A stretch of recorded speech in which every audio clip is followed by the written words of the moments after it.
Thank you guys. You guys are all standing. No pressure. No pressure. We're having fun, you guys. We are here coming to you from South Florida.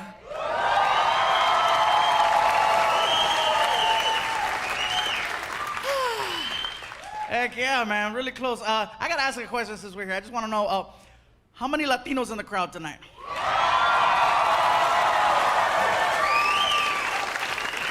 Now, notice I asked Latinos. I wasn't very specific. Because if you call a Latino the wrong one, there's an issue. You call a Mexican a Salvadorian, we get mad. You call a Puerto Rican a Dominican, they get mad. You call a Cuban anything but a Cuban, you're going to get stabbed.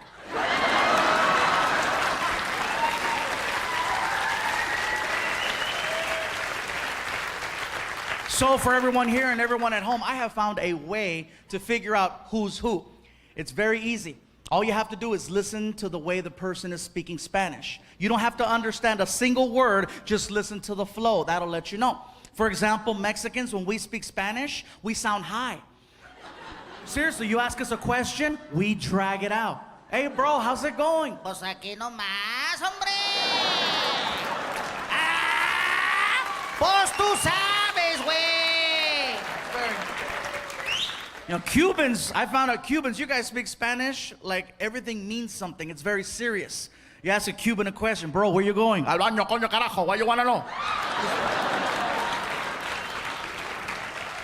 Just asking, dude. It's like, why is he yelling? I don't know. And I found out Puerto Ricans, you guys speak Spanish like there's a time limit.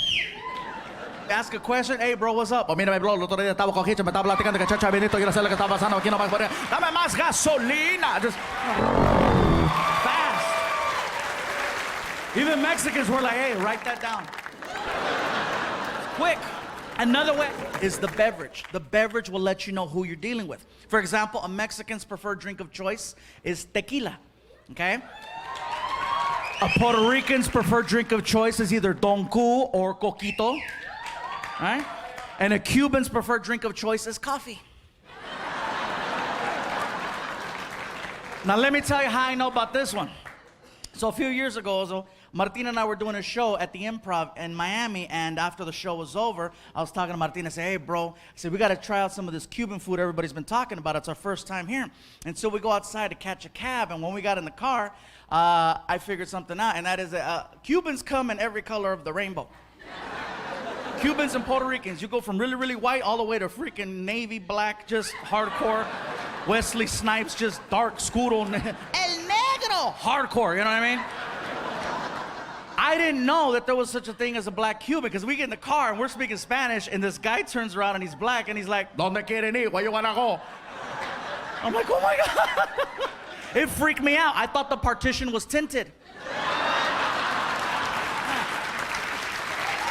I didn't know.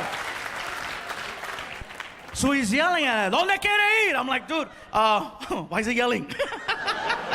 I said, listen, we want to go somewhere to get some authentic Cuban food. Where can we go? And then he takes us to this place called Calle Ocho, which, for everyone at home, Calle Ocho is Spanish for 8th Street, and it's an area where, you know, it's very authentic. And he takes us to this restaurant called La Carreta, okay?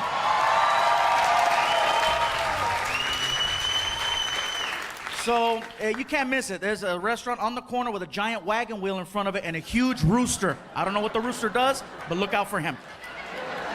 We walk inside, and I think, what was it, Martin, like 2 or 3 o'clock in the morning when we went in? Easy 3 in the morning. Easy 3 o'clock in the morning. We sit down at this table, and we're looking at the menu. We're trying to figure it out, and there's all kinds of bananas and all kinds of weird stuff that I'm like, I didn't know that. Okay, banana's fine. Okay, let's do this. And here comes the waiter, and the waiter's coming over, and he gets in my face, and he's like, ¿Qué tú quieres? And I'm like, I forgot. Why is he yelling? I don't know. I said, listen, bro, I'll tell you what, let me look at this menu a little bit longer. I think we need some time, right? Yeah, we were like, yeah, we need some more time. And I says, for right now, can I just get a coffee? And he's like, okay, un cafecito. And he walks into the kitchen. He comes back 5 minutes later, seriously, with a little coaster and a shot glass of coffee on the coaster. And he puts it down in front of me, and he's like, okay. And I'm like, what is this? Es un cafecito. I go, dude, look at me. I'm not a Ito. I'm a Ande.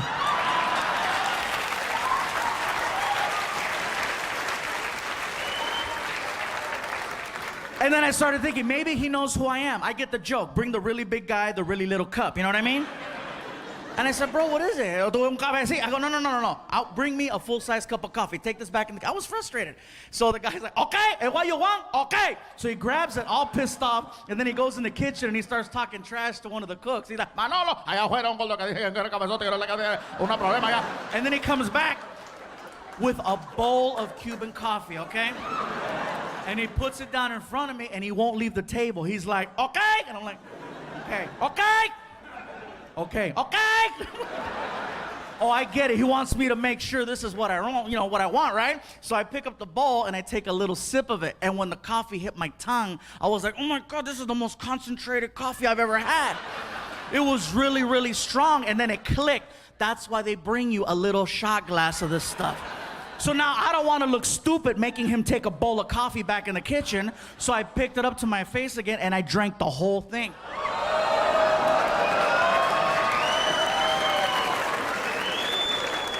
Well done.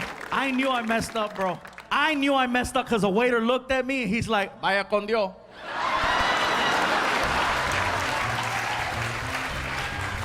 He goes back in the kitchen. He's like, Manolo, call 911.